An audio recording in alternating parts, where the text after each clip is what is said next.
بسم الله الرحمن الرحيم.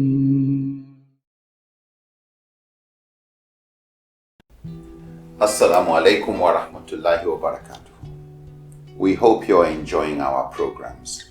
Since last Ramadan, with the help of Allah, the Islamic Education Trust and its supporters have, through the IET Media Productions, produced, aired and shared hundreds of high-quality videos on enlightenment about Islam to the Muslim community and the world at large.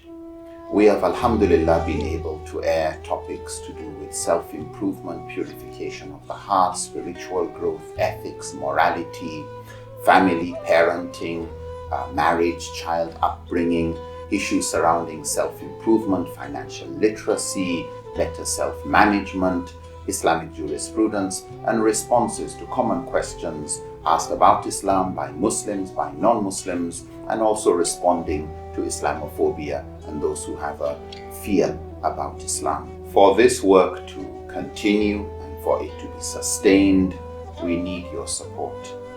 If it is to become a Sadaqatun Jariyah, we would need all you can do to help us ensure that this good work continues to benefit humanity. As Allah says in the Quran, "In tansurullah yansurukum wa yuthabbit aqdamakum." If you help Allah, Allah will help you and He will make firm your steps. إن تنصروا الله ينصركم ويثبت أقدامكم. Bismillah, wassalatu wassalamu ala rasulillah, wa ba'd, assalamu alaikum wa rahmatullahi wa barakatuh. You are all welcome from the break, alhamdulillah. Sheikh, Jazakumullah khairan. Before the break, we were able to list a number of signs of arrogance. Now, there is this key, or shall I say, an important quality that I so love, the quality of delegation and empowerment. Do leaders supposed to have it, or what is your thought on it, inshallah? Alhamdulillah, wassalatu wassalam ala rasulillah wa ala alihi wa sahbihi wa man wala. Thank you very much for this opportunity. Delegation and empowerment is what is we may call the word that is close to that in Arabic. It could be a tawqil.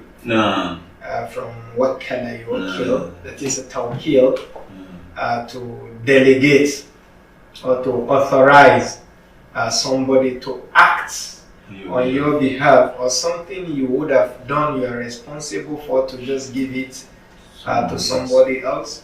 I think for a number of reasons.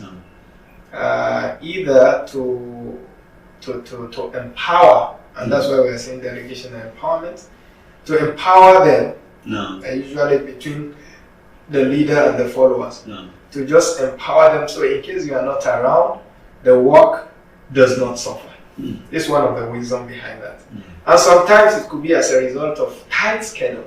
I'm supposed to do this as a leader, and failure to do that thing at that time, has consequences. So now shift it to somebody else to do that, your subordinates, your followers. So that's what is called delegation. So these are the major wisdom behind it. So it's something that a leader must possess. If you see somebody, he calls himself a leader, or is a leader, is in the position of leadership, and he does not delegate, it's like it's not ripe, for leadership yet. But it's a quality that a leader should possess. Why? Because being a leader doesn't mean you have extra energy. Or being a leader doesn't mean you are the one to do everything. In an organization, for instance, a leader leads, and there must be people that follow you. And as you are doing certain things, they are also having certain things. You instruct them. So if somebody, so you can't do everything. Because there are some things, unnecessary stress that some people create for themselves. I call them unnecessary because they fail to delegate. Honestly. That's why we call it unnecessary. That others would have done some of those things, but when you see him, he's still the one writing a proposal or the budget. He's still the one, okay, we want to cost certain things. Where is the leader? He's in the market doing to do some things. Okay, they bought some of the items. Okay, we are, like putting new carpet in the offices. He's still the one because he wanted to be seen as very active and energetic. It's another thing. You're not a good leader. A good leader must be able to delegate other people. So the responsibility of a leader is to focus on the key responsibilities or the duty of him. To focus on the key, work or key responsibilities. Then you delegate other ones. And of course there is level of delegation. And there is how you delegate. Some things you can delegate and without even instruction, I just want a result. This person, just go and do this. No instruction. The only thing, results. Of course, it depends on the type of people under you are delegating. There are some places or some people that you have to delegate them and you have to give them certain instruction that do it this way and this way and this way. So there are levels of delegation. So what we are trying to say in essence is that delegation is a quality of a good leader. You task them, your people, and you let them, do certain things that you don't do everything. Is it the imam, for instance, in the mosque? Is the one still the first to come to the mosque and sweep the mosque? The bulb is no longer working. Is the one still you see climbing the ladder or changing the bulb? As time for prayer is the one it means you don't know your job. It's not a good leader. A good leader carries other people along with you. Allah. You are in charge of this. No. You are in charge of sweeping the mosque. No. You are in charge of ensuring that all the bulbs are working. You are in the charge of, you are the mu'addin. Also in houses, also it has to, otherwise you will die. Easily. You just overstress yourself. You will die, not that alone. And you may fall sick. And then the worst, because if you fall sick, of course, it could be seen as your problem. But the work will suffer. A lot of people who depend on you, then they are there because they don't know how to go about a certain thing. So a leader should delegate. And if you look at the life of the Prophet ﷺ, you see that the Prophet ﷺ, despite the fact that he was active, he was energetic, as he said in some of the qualities, that you see him doing things together with them.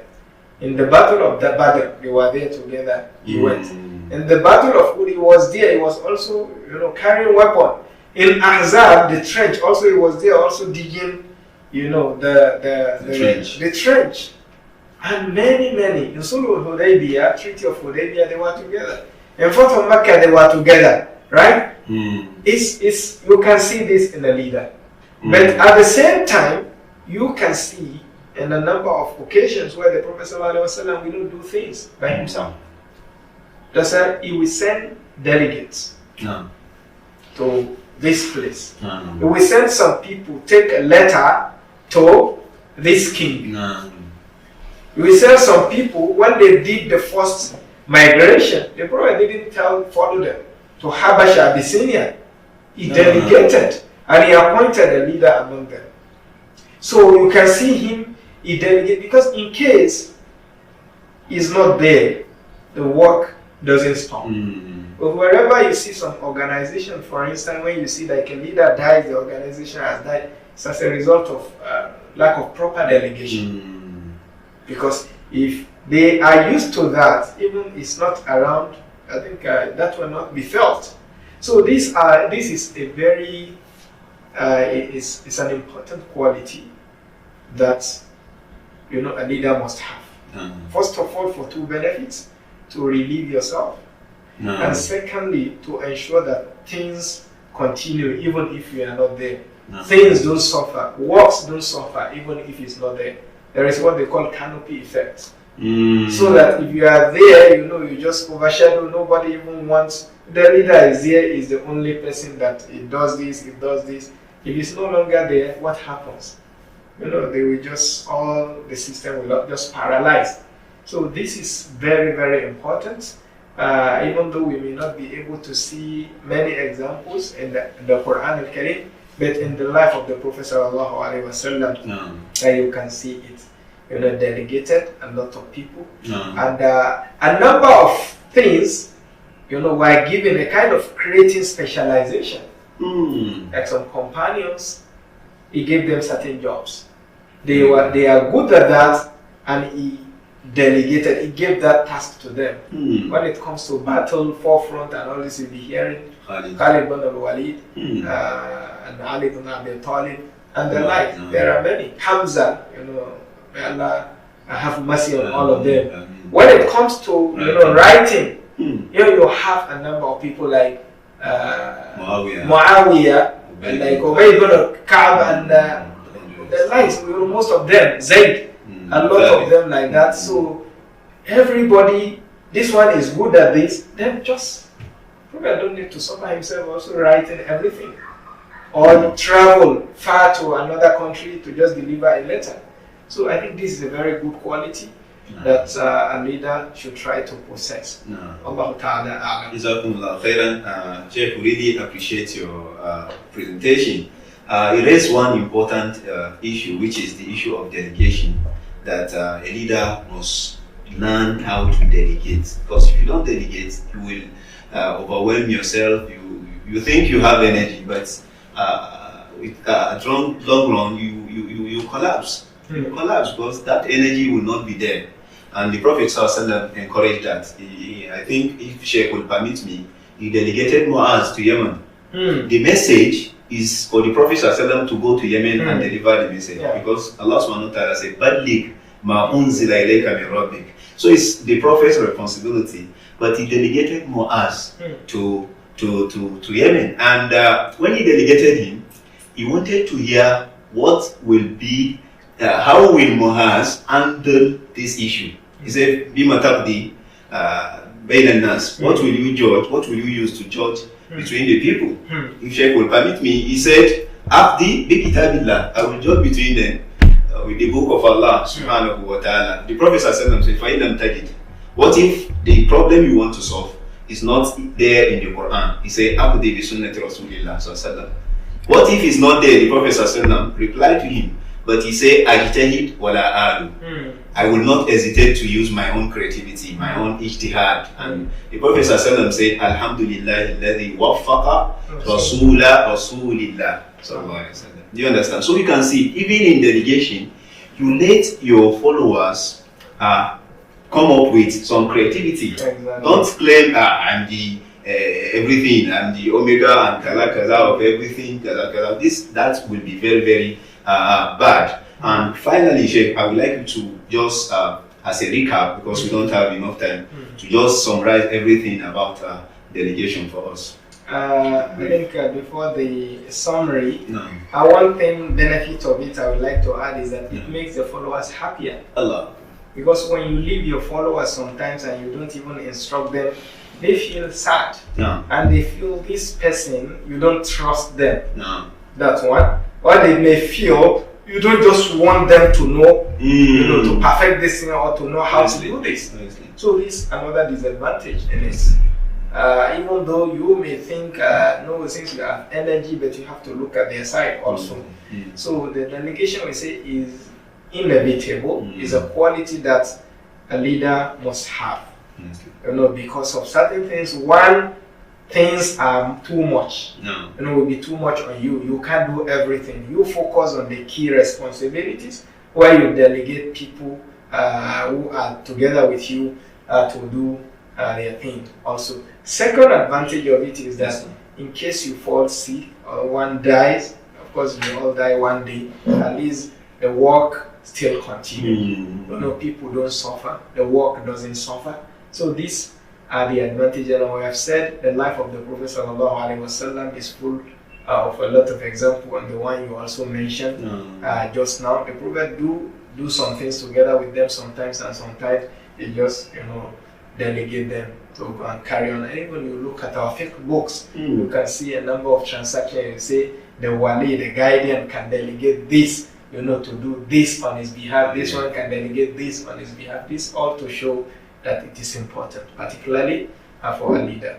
Jazakumullah khairan. A lot of things were coming to Sheikh, so Sheikh would not even have time to summarize, and we don't have time by our side. So inshallah, we'll call it a day here.